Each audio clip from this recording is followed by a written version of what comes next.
Hello, and welcome to another episode of As the School Board Turns. I'm your host and candidate, Stephanie Hasselrig. So you may be wondering, and a lot of people have asked, so Stephanie, what made you decide to run for Rock Hill School Board? I'm glad you asked.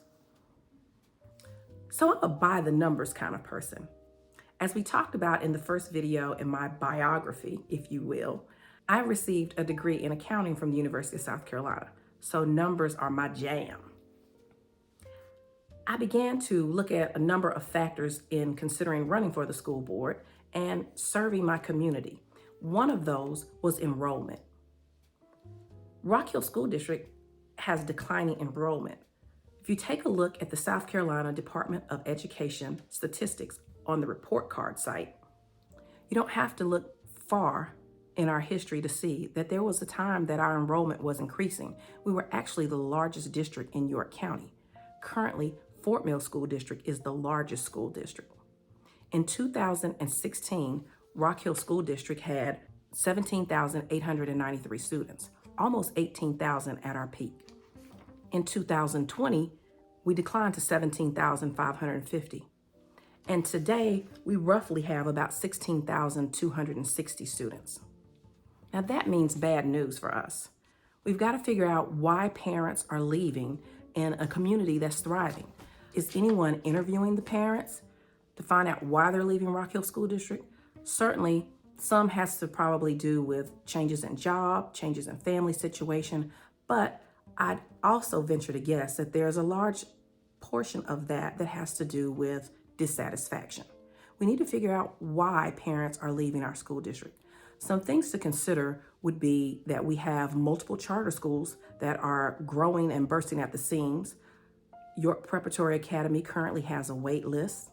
Legion Academy offers some special attraction for sports enthusiasts, as well as parents that may have wanted to have more dual enrollment classes. Dual enrollment classes are a big deal, and they have a great impact on your pocketbook. It allows you to take a class that gives you credit for both high school and college. And in Rock Hill school systems, maybe we're not offering enough dual credit courses like at some other charter schools. There's also the option for private school, and there's so many tools available now for at-home schooling. Parents have choices, and we need to figure out what makes parents happy and their children happy and keep them in Rock Hill School District. Now, you might wonder why it's so important that enrollment continues to increase instead of decrease. Well, I've got the answer for that too, because I'm about the numbers. Most state and federal funds that come into the school district are based on attendance. There's this thing called average daily membership, or ADM.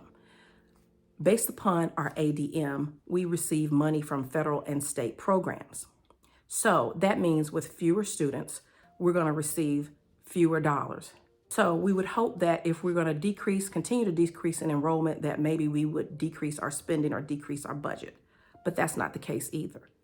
If you'll take a look at Rock Hill School District's budget website, you'll see that in 2016, when we were at the peak in terms of student enrollment, the budget was $141,673,000.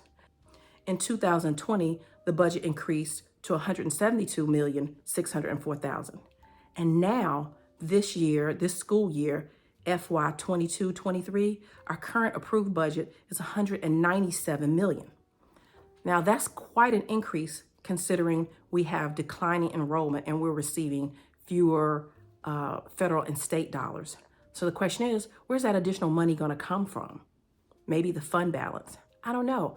But I think the board needs to take a better look and be a better steward of the dollars that we receive. Also, it's a little hard for me to justify in a declining enrollment environment adding 3 new positions at the district office. Someone needs to be accountable for this. We have to hold our leadership accountable for this.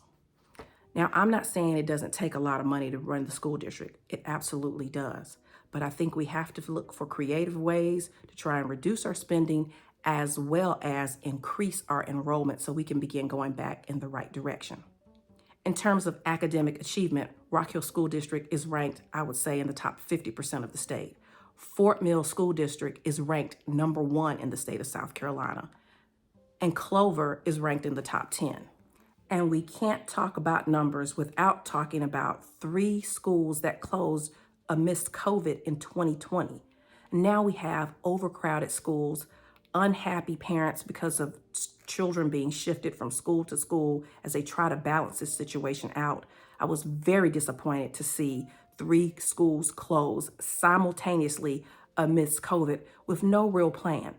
And I even heard it said at the school board meeting that this wasn't the current superintendent's problem, it wasn't his decision. Well, it is his problem at this point, unfortunately for him, but it was this current school board's decision to close 3 schools in the midst of a pandemic without a plan. All of these things are very concerning to me.